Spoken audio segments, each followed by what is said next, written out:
The island of Koh Samui. What a magical place. You can really draw from the energy in Koh Samui. It makes you feel peaceful and serene. But then, everything wakes up, slowly at first, and once it gets going, it's full of spirit and energy. I love mornings in Thailand. This is what I would call the flavour centre of the market. There's all these amazing freshly made curry paste. Lots of garlic, palm sugar, lemon juice and shrimp paste. It's amazing. I love these sort of shops. ขอโทษครับน้องขอพริกแดงไต่20 บาทครับ20 บาทครับ Fresh curry pastes are mounded up every day. It's like a child's sandpit, only for a chef. I just can't get enough of it. Fresh local produce is plentiful, and it's a great meeting place for the locals here as they can share stories of their family and friends.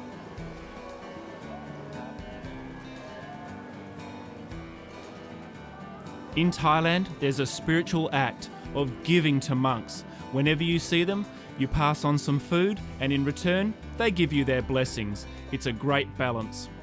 While I was here, I found the unique vegetable that I'd been searching for. It's a must-try ingredient when you're in the south. The morning market's a great place to visit and an awesome place to cook this next dish because we're surrounded by all that wonderful fresh produce and happy faces and wonderful people.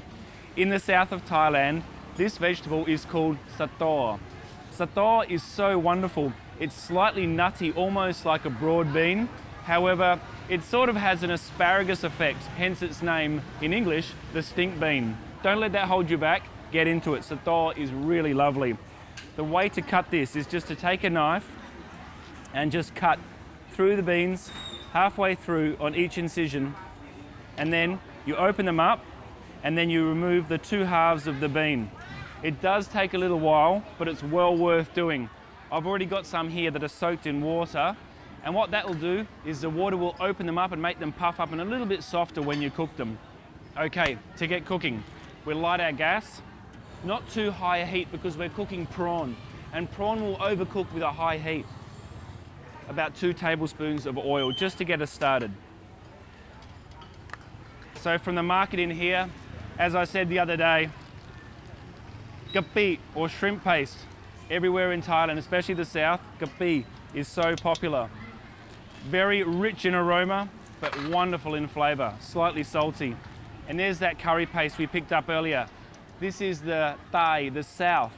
So when you're in the south, you might hear the word Thai, which it doesn't mean Thai, it means south. And this is curry paste from the south.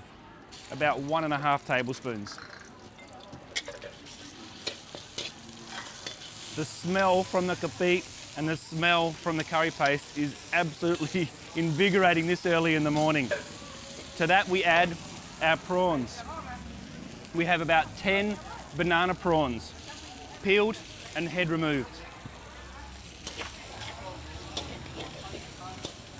So the prawns are about half cooked. To that we add some kaffir lime leaves, again fresh from the market, just torn up into pieces. A small amount of the long red chilli, not a hot chilli, and then our Thor. Just tip off the water and throw those in. To finish the dish, just a splash of soy sauce, not too much because remember, in Thailand, the curry pastes have got salt in them. It's always important first to taste the curry paste and see how salty it is before you add your soy sauce. About 1/2 tablespoon of oyster sauce and just a squeeze of palm sugar syrup.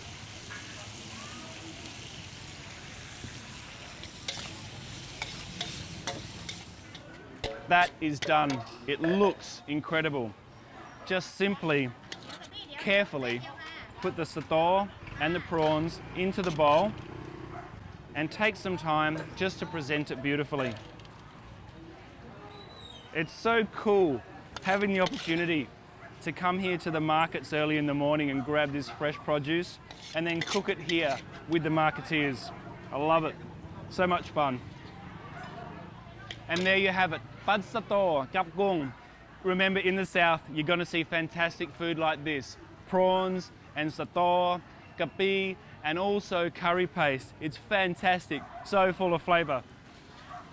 Thor ครับ ชิมได้ไหมครับ You have spoon ไม่ใช่ ไม่มี กินได้ กินได้ ครับ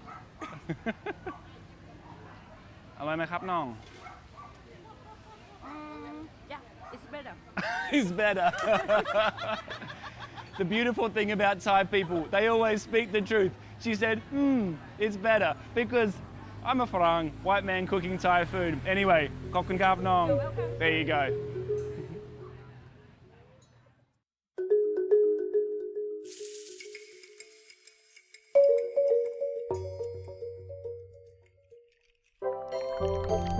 I had to head out to the beach for a snorkel. Thailand's oceans are full of life, and with the sun shining through the crystal clear waters, everything lights up in beautiful bright colours. The salt water is so buoyant and warm, you can stay in for hours. I think I might.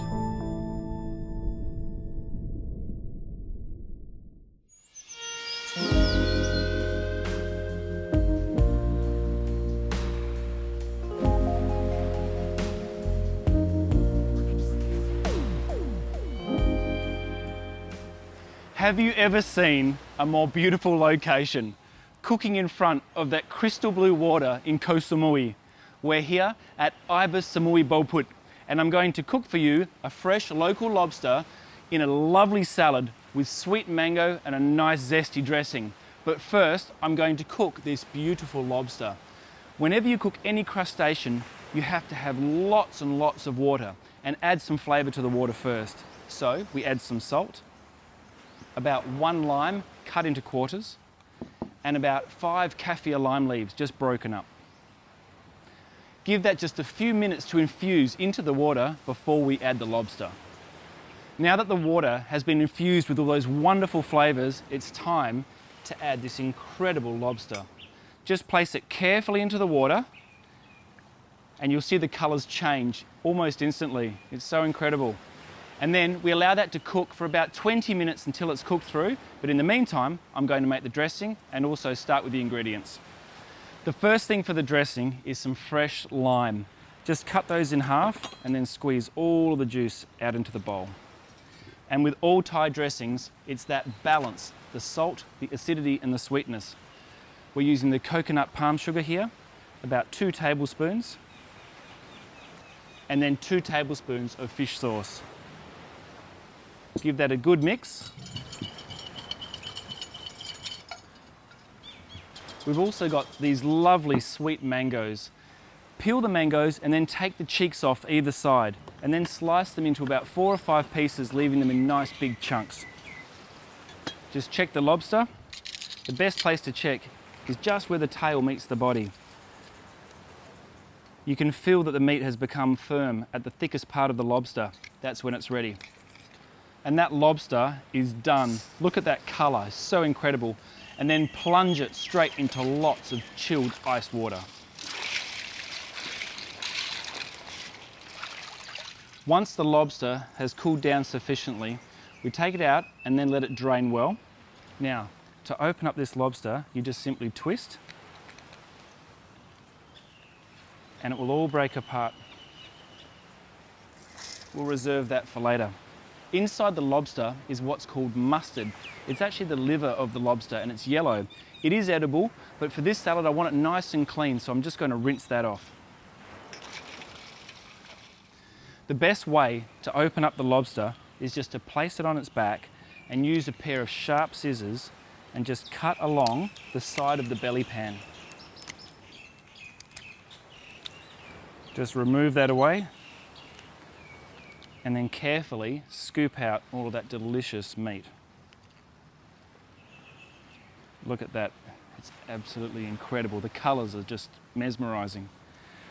Okay, now place the lobster down and make a nice clean cut right through the back. You'll find just that tube there, remove that from the meat and then cut it into nice thick chunks. And then we place all of that meat into the dressing, but be very gentle as you toss it around. You don't want the meat to break.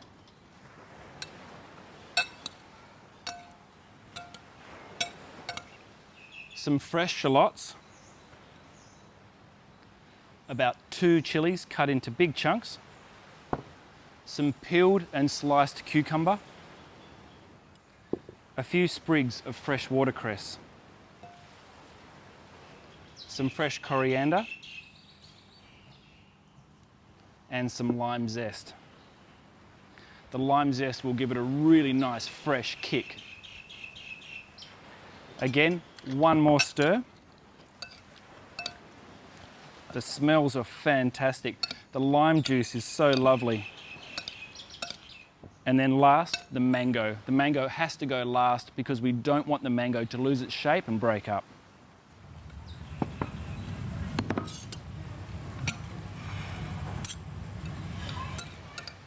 When we put it on the plate, make sure you keep your colours nice and even. Put a little bit of orange, a little bit of red, a little bit of green, and keep it looking beautiful. Stack it nice and high and don't crowd the plate. What an amazing thing to come to Thailand and work with this great produce. The fresh lobsters, just unbelievable, and the mangoes are so sweet. A few little extra pieces of the watercress here and there around the plate, just for presentation. A couple of lime cheeks on the side, and there you have it. In Koh Samui at Ibis Boput. This is one of the most incredible takes on a Thai lobster and mango salad. It's my Thai lobster and mango salad.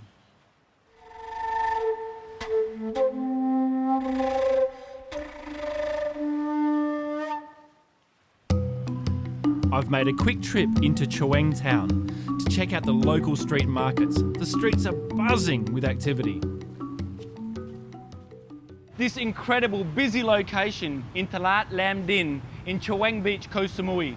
And I thought this would be a great place as the night market's getting ready to cook for you pad pet mul. This one uses pork belly and fiery red curry paste and finished with beautiful snake beans. Firstly, we cut the pork belly. Important just to cut the pork belly into thin strips. You want it to cook well, and it will take a while to cook through. The pork belly has got nice strips of belly fat and meat. It's so exciting cooking in the market while everyone else is cooking around me. I sort of feel like I'm a little bit a part of their community. Okay, all we have to do, light the gas, not too hot, just a medium heat. About 2 tablespoons of oil, and then we add the curry paste. About 1.5 tablespoons of curry paste. Nice and hot, lots of flavour. Just as the aromatic smells are coming out of the red curry paste, time to add all of that delicious pork belly. While that's cooking, from time to time, you might need to add a little splash of water. The water will just release the curry paste from the bottom of the wok and allow it to keep cooking nice and moist. So the pork belly has cooked through, but it needs a little bit longer to soften. But it's time now to add some fresh snake beans. The snake beans you can cut into 1-inch lengths and then throw those into the stir fry. About 1 tablespoon of finely shredded kaffir lime leaf. Time to finish it off with those last few flavours. A little bit of oyster sauce or nam man hoi, about 1.5 tablespoons. Nam pla, fish sauce, about 1 tablespoon. And then to balance those flavours with the salt, we add a little bit of sugar. In this case, we're using the palm sugar syrup, about 1.5 tablespoons.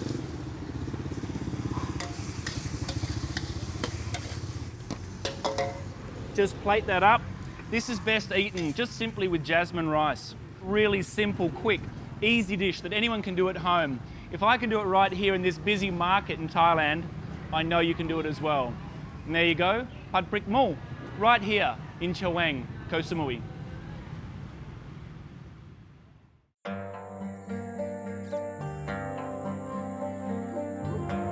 High up in the mountains, covered in coconut palms, is Santiburi Golf Course. I really never thought I'd get to cook in such a stunning place.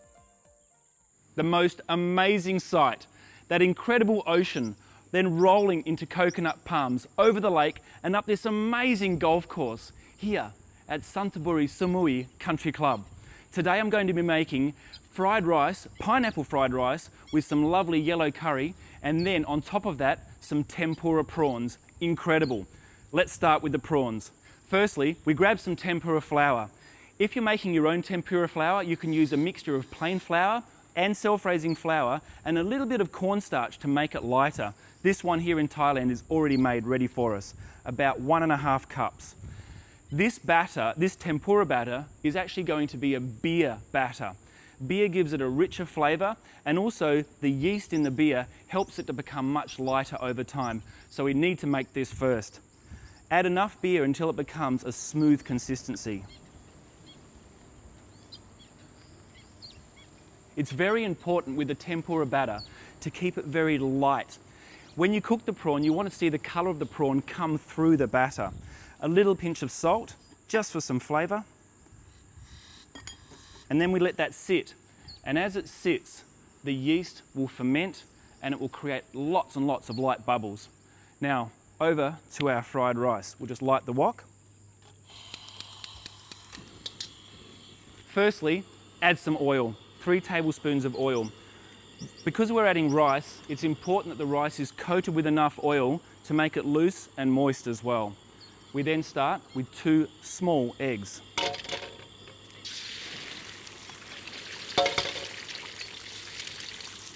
Some fresh garlic. And then cook that until the eggs have lifted from the pan. Okay, just reduce the heat. With pineapple fried rice, it always has a curry flavour. You can add some curry powder, but I really want to use this. It's a yellow curry paste. This one's actually a vegetarian curry paste. So if you are vegetarian or vegan, you can omit the eggs and you don't have to use the prawns, and this pineapple fried rice will be just as fantastic. Fresh shallots, finely sliced.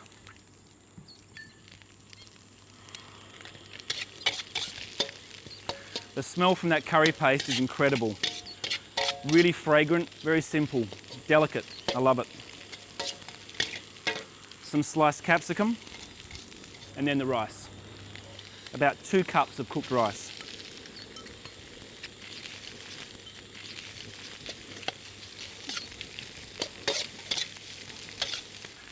Fresh pineapple. You can use tin pineapple, but the fresh ones here in Samui are so sweet, delicious.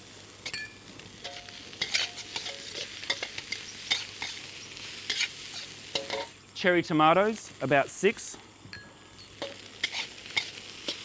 And then just to finish off the rice, a few flavourings. About 1 teaspoon of sugar, some baby spring onions chopped, and some soy sauce.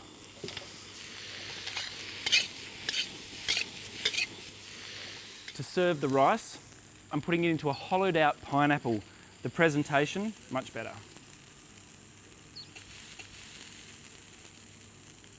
Fantastic aromas, lovely colours, so beautiful.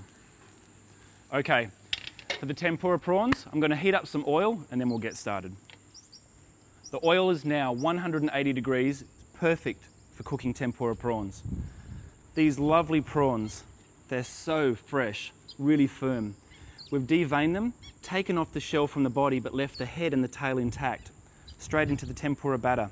Whenever you're making tempura, you don't flour the prawns first. To test the batter, just a small drop into the oil, and if it puffs up instantly, it's ready to go. When you're placing seafood into hot oil, make sure you hold it from the tail and then float it around in the oil until it starts to float. Carefully turn the prawns over. It's amazing what a difference the beer makes to the batter. So light, really crunchy. Just some paper towel to drain the prawns. And they're done. It's that quick. We'll just place those prawns straight on top of the pineapple fried rice. And then some fresh coriander to garnish.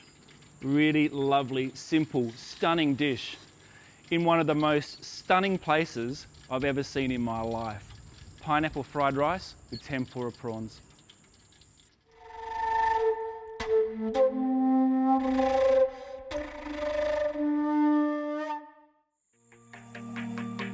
These mountains have been worked by the local coconut farmers since farming began.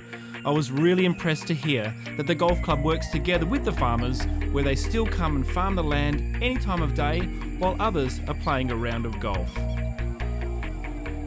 God, who's that Wally? Okay, so my swing needs some work. Only in Koh Samui could you find a golf course with coconuts for tee markers. But interestingly, Koh Samui is also the birthplace of the very first canned coconut milk. Chef's Choice produced it and it was called Samui coconut milk. And I just thought it was appropriate to share that with you.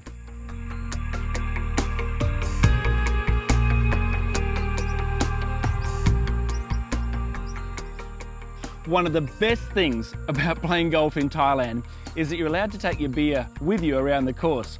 So I thought I might just take a little break from my round, sit down here and show you how to make one of the best beer snacks, cashew nuts in the most amazing dressing. Okay, cashew nuts, it's so simple. Straight into the bowl. Diced shallot, some fresh chopped chili, spring onions cut into small pieces, some fresh coriander, and a good squeeze of lemon. Get all of the juice in there, and then to balance the acidity from the lemon, some fish sauce, some salt, and some nice palm sugar syrup, equal amounts. Give that a good stir. So easy. And that is it, the best beer snack. Yum, so good. I'm done.